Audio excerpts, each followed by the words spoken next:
Good morning, students. In previous lecture, we come to know about Nernst distribution law. Today, we have to see conditions for the validity of Nernst distribution law. Now, first of all, we must know Nernst distribution law. Now, we know that in Nernst distribution law, what happens if a solute X distributes itself between two solvents A and B at a constant temperature, then the concentration of that solute in both the solvent is determined. Later on, that solute must be in the same molecular state in both solvent. Then, according to Nernst distribution law, the ratio of concentration of solute in both solvent is constant. Now, this is about the Nernst distribution law.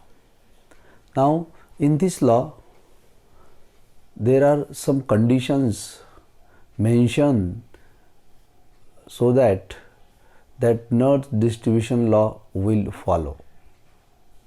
Now, see the conditions for conditions for the validity of Nernst distribution law. Now, first condition is that during this experiment, the temperature should be constant. Okay. What is the first condition? In order to follow the Nernst distribution law, the temperature should be constant. Later on, as we mentioned in a statement of Nernst distribution law, the solute should not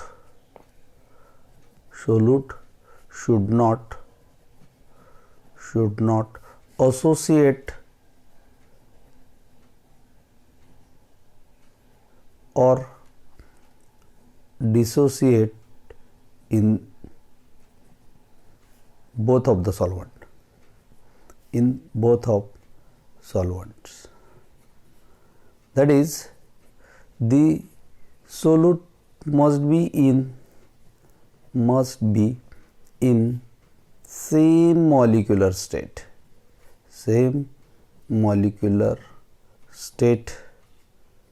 in both solvents. Now, these are the important conditions. Later on, the fourth condition is that the solution should be dilute. For the concentration solution, the Nernst distribution law shows deviation. What is the fourth condition? The solution, after dissolution of solute in a solvent, in both solvent, we get that solution should be dilute. If it is dilute, then and then this Nernst distribution law is valid. But if that solution is concentrated, then there is deviation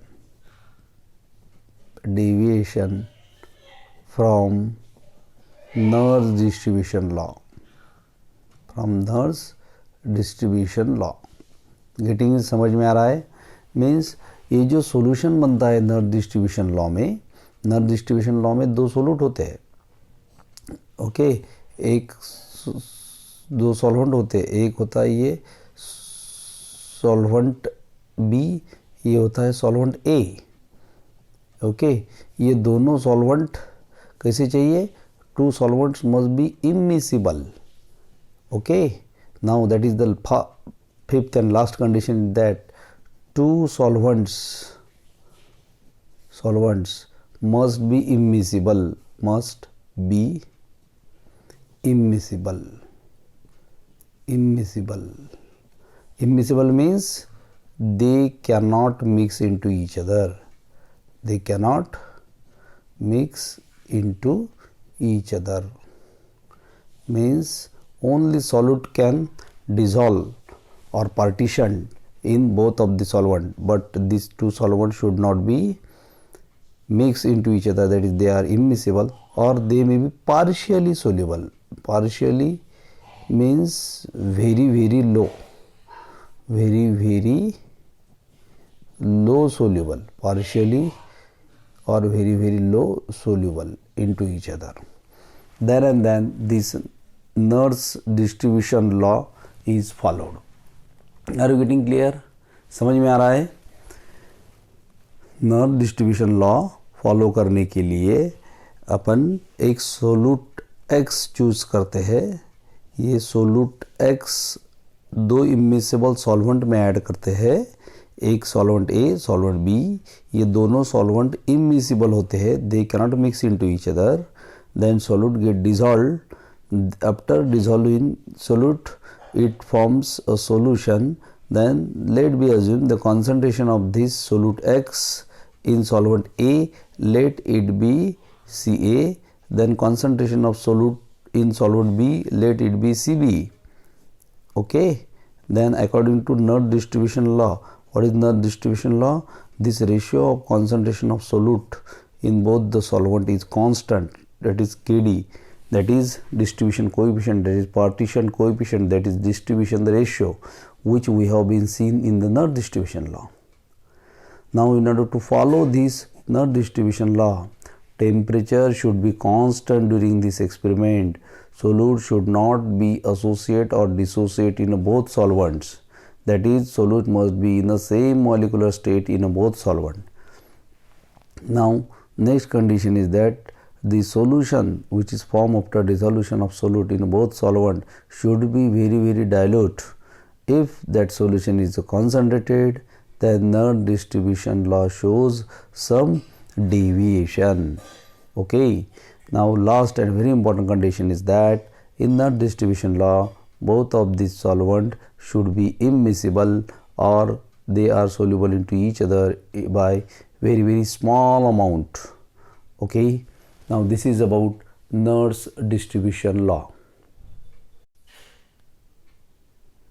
Now see numerical based on this Nernst distribution law. Now first example, a solid is added to a mixture of benzene and water.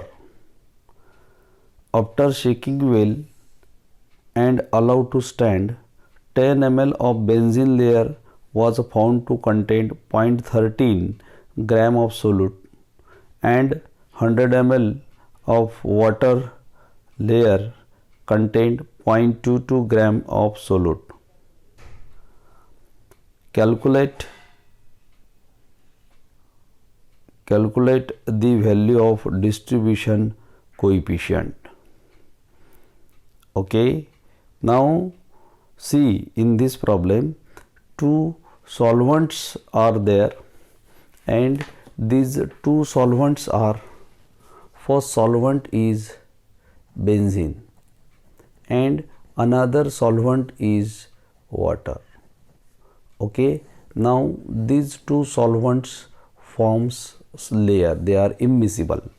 Now after this it is given that is in this organic layer, that is in the benzene layer, this solute added get dissolved and here 10 ml of this benzene layer is found to contain 0.13 gram of solute. Means if suppose this is taken 10 ml, it contain 0.13 gram of solute and this water layer, that is aqueous layer, it is 100 ml taken, it contains 0.22 gram of solute. 0.22 gram of solute. Okay. Now very important, see here these two layers are there. After from example it is clear that these two layers contain so much amount of solute which is given in our diagram. Okay, now according to Nernst distribution law, we know what is Nernst distribution law. Now according to Nernst distribution law, what Nernst distribution law says, this Kd is equals to concentration of solute in both solvents, that is concentration in aqueous benzene layer to aqueous layer. Now what is the concentration in benzene layer? This is the concentration. Now from this, concentration in benzene layer, okay, in benzene layer, that is concentration in water layer, concentration in water layer, that is one can see in aqueous layer. Now here benzene how concentration is calculated from this data? You know 10 ml contains 0.13 gram. That's why the concentration becomes weight upon ml, that is 0.13 upon 10. This is the concentration of solute in benzene layer. Now concentration, how to calculate a concentration in water layer? Here water layer is taken as 100 ml and this 100 ml contains 0.22 gram, that is 0.22 divided by 100 ml. This is the concentration of that solute in water layer. Now you know 13 upon 10 means 0.013 divided by 10 है तो ये point यहाँ पर left side में जाएगा, यहाँ पर 2 shift होगा 2 times. Okay, now it will be in this way.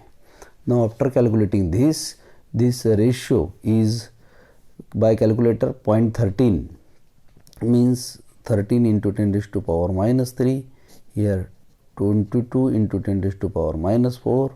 Now 13 upon 22 into 10 raised to power minus 3 plus 4, that is 13 upon 22 into 10 raised to power 1, and if you calculate this will be 5.9. This is Nernst distribution law, and according to this Nernst distribution law, what is the final answer? The final answer will be 5.9. Now here in this example we studied how to calculate the distribution coefficient or partition coefficient. Okay, now only you must know here what is there among this benzene and water. This benzene has low density as compared to water, that's why it floats over, that's why here it will be at the above. Okay, getting it?